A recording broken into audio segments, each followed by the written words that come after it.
I paid for my girlfriend's college for 4 years. Then she left me right before graduation. But she didn't expect what I did next. For 4 years, I worked 2 jobs to pay for my girlfriend's college tuition. She said we were a team, that once she got her degree, we'd finally have the future we dreamed of. Then, 2 months before graduation, she sat me down and said, "I think we need to break up. I just want a fresh start." A fresh start. After everything I did for her, she just threw me away. Fine, if that's how she wanted it, I wasn't going to beg. But when she realized what she had lost, it was already too late. Before we jump into today's video, I need your help. We've noticed the channel is losing some traction, and subscribing is one of the best ways you can support us. It's quick, free, and it helps us keep bringing you awesome content. Your support means the world. Let's keep this channel growing together. Thanks so much. Now let's start the video. For 4 years, I gave my girlfriend Emily everything. When we first got together, she had big dreams. She wanted to go to college, get a degree, and build a better future for both of us. The problem? She didn't have the money. Her family was struggling, and she had already been rejected for most of the scholarships she applied for. And me? I wasn't rich, but I had a steady job. So when she told me she was thinking about giving up on college, I told her, "No way, we'll figure this out. I got you." And I meant it. I picked up extra shifts, started working nights and weekends, took on side gigs just to make sure she could go to school without worrying about tuition. And for 4 years, that's how it was. She studied, I worked. She told me we were a team, that once she graduated, she'd get a great job, and then it would be my turn, that we'd finally start our future together. I believed her, until 2 months before graduation. That's when she sat me down, looked me in the eye, and said, "I think we need to break up." I blinked, not understanding. What? Why? She sighed, like she was the one who was hurt in all this. "I just feel like I need a fresh start. I've changed so much in the last few years, and I think I need to figure out who I am without our relationship. A fresh start. After everything I had done for her, after 4 years of sacrifices, she just threw me away." I sat there in shock as she started rambling about how she was grateful for what I had done, how I was such a good guy, but she just needed to focus on herself. It didn't take long to figure out the truth. She didn't want to find herself. She wanted to trade up. She had already lined up a high-paying job, a new apartment, a whole new life. And I was just the guy who helped her get there. But if she thought I was going to just accept it and walk away quietly, she was dead wrong. At first, I didn't know how to react. 4 years. 4 years of busting my ass, working overtime, sacrificing everything, and she just tossed me aside like I was nothing. "I still care about you," she said, like that was supposed to make me feel better. "I just need this time for myself." I clenched my jaw, keeping my voice steady. "So what? I was just a stepping stone?" She sighed, like I was being dramatic. "That's not fair. You know it's not like that." But it was. It was exactly like that. I had supported her, built her up, helped her get to where she was. And now that she had everything she wanted, she didn't need me anymore. She gave me some pathetic excuse about wanting to stay friends, but I didn't even respond. I just stood up, grabbed my keys, and walked out.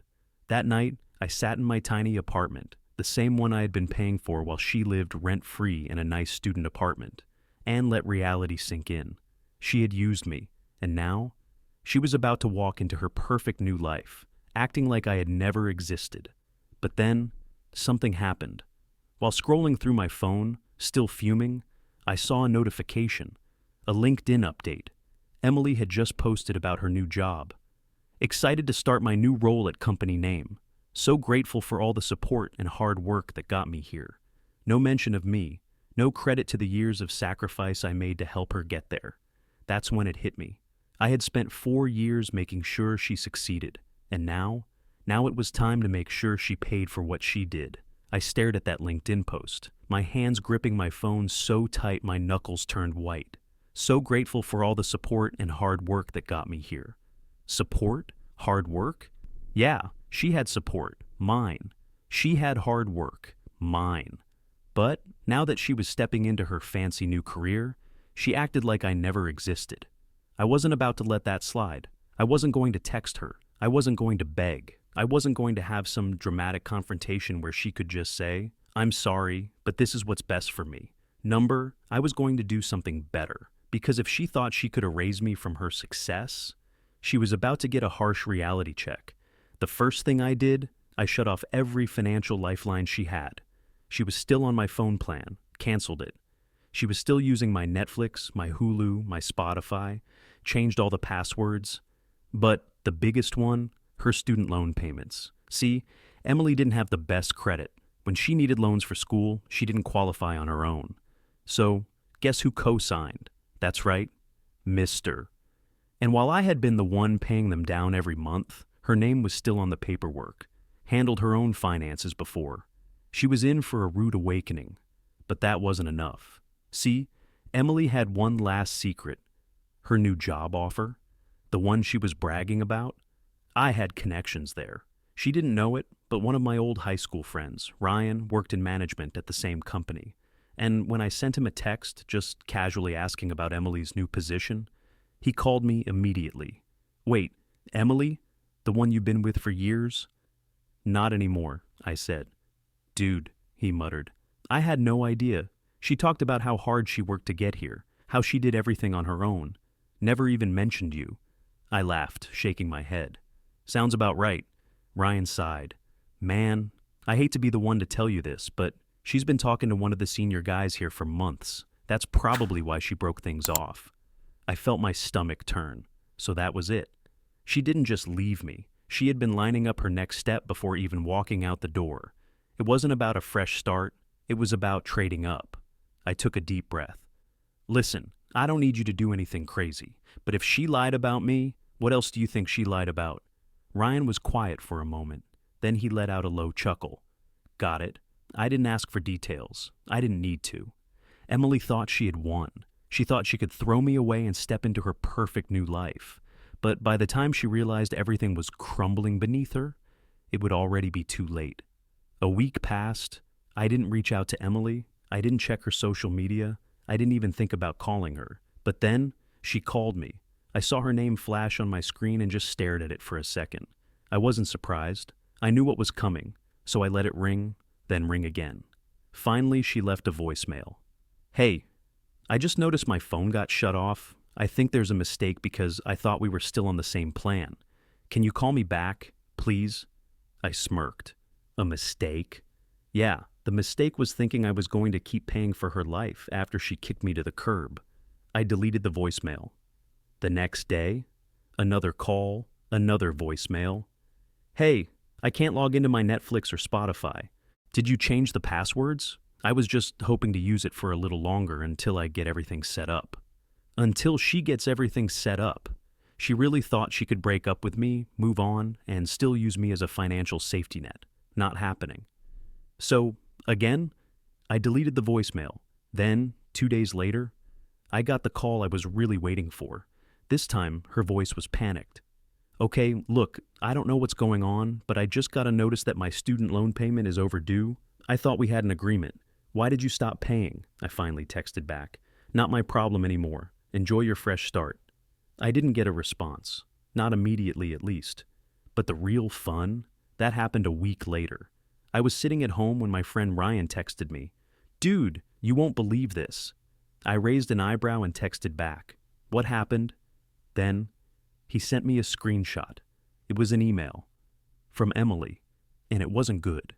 Turns out her new employer had started digging into her background.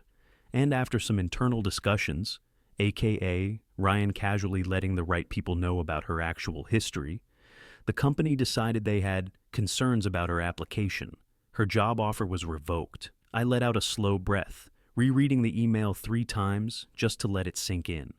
Emily had burned every bridge. She had lost her financial support. And now, she had lost the job she dumped me for. I didn't even need to lift a finger to finish her off. She did it to herself. I knew it was only a matter of time before Emily called again. And this time, she wasn't just annoyed. She was desperate. My phone rang late that night. I didn't answer. I just stared at her name, watching it light up my screen, knowing exactly why she was calling.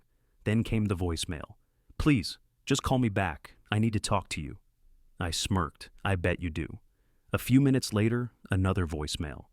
I know you're mad. I know you think I used you, but I swear that's not true. I made a mistake, okay? Please, can we talk? I didn't reply. Then, the next morning, a text. Can we meet? Just one conversation, please. I thought about it for a minute. Then, for the first time in weeks, I texted back, where? An hour later, I walked into the coffee shop. Emily was already there, sitting in the corner, looking nothing like the confident, ready-to-move-on girl who had dumped me just a month ago. Her hair was messy, her eyes were tired, and the second she saw me, her face lit up with hope. I took my time walking over, sat down across from her, didn't say a word. She exhaled, forcing a smile.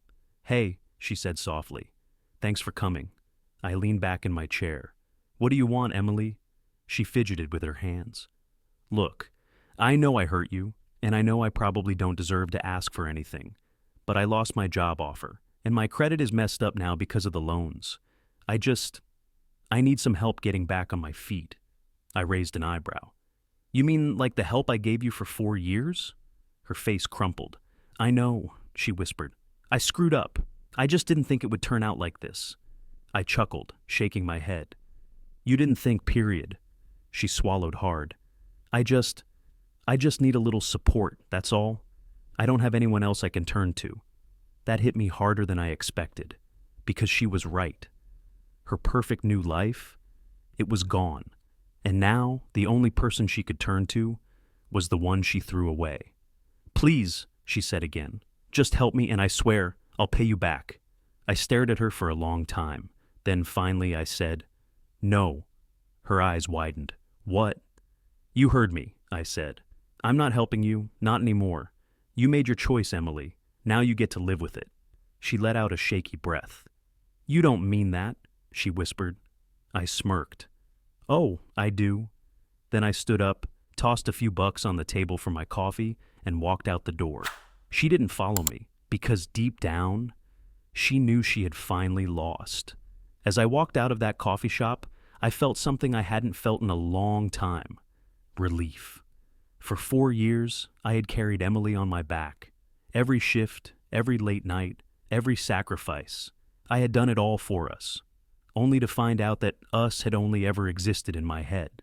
Emily had never planned for a future with me. She had used me as a stepping stone and then tossed me aside the second she thought she could do better. And now she was stuck. No job, no financial backup, no way out.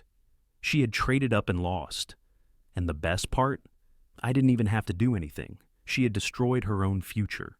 Over the next few weeks, I heard bits and pieces about Emily through mutual friends. Apparently, she tried crawling back to her parents, but they weren't exactly thrilled about her choices either. They had taken out loans just to help her get through school, assuming she had everything planned out. But when they found out she screwed up her job offer and her finances, let's just say, she wasn't getting much sympathy from them either. And as for her dream career, well, turns out burning bridges before you even start a job is a terrible move. Her name got around in the industry. People started hearing about how she played the system, how she used people. No one wanted to hire her. Meanwhile, I was thriving. I had saved up enough money to finally start thinking about my own future, one that didn't involve carrying someone else's weight. I got a better job. I moved to a nicer place. And for the first time in years, I was focusing on myself. Then one night, I got a text. It was from Emily.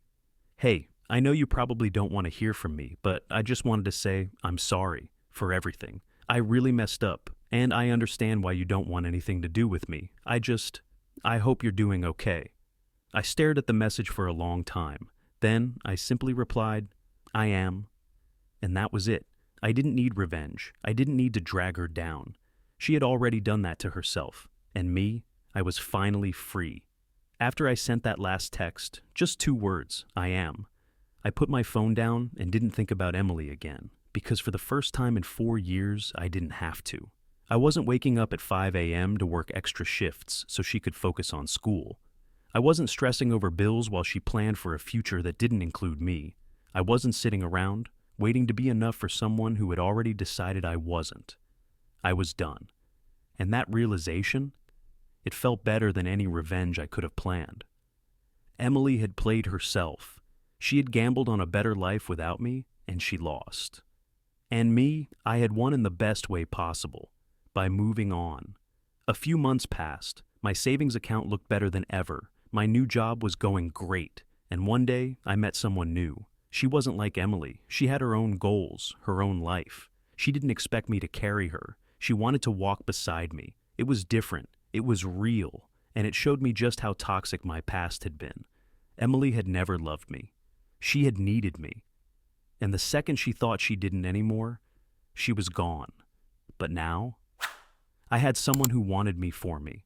Not for what I could give, not for what I could sacrifice. Just me. And that was the real victory. I never heard from Emily again after that last message. I like to think she learned her lesson, but honestly, I don't care. Because for the first time in years, my future wasn't about her. It was about me, and that felt damn good. Some people only stay in your life as long as they can use you. Emily thought I was her foundation, someone who would always be there, no matter how she treated me. But when she finally had to stand on her own, she crumbled. So, here's my question for you. Have you ever been used by someone you trusted? How did you handle it? Drop your stories in the comments. I'd love to hear them. And if you made it this far, don't forget to like and subscribe. See you in the next one.